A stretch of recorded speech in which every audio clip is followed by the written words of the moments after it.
मोत्याची माळ होती ग 30 तोळ्याची ग.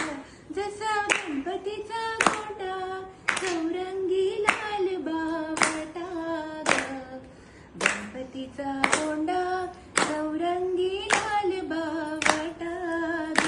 या चिक माळेला रेशमी औषध दोरा ग. या चिक माळेला रेशमी औषध दोरा ग.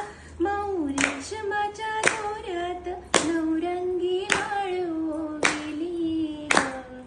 रेशमाच्या दोऱ्यात नवरंगी माळ ओविली ग. अशी चिक मोत्याची माळ होती ग 30 तोळ्याची ग. चिक मोत्याची माळ होती ग 30 तोळ्याची ग. जसा गणपतीचा गोंडा चौरंगी लाल बावटा ग. गणपतीचा गोंडा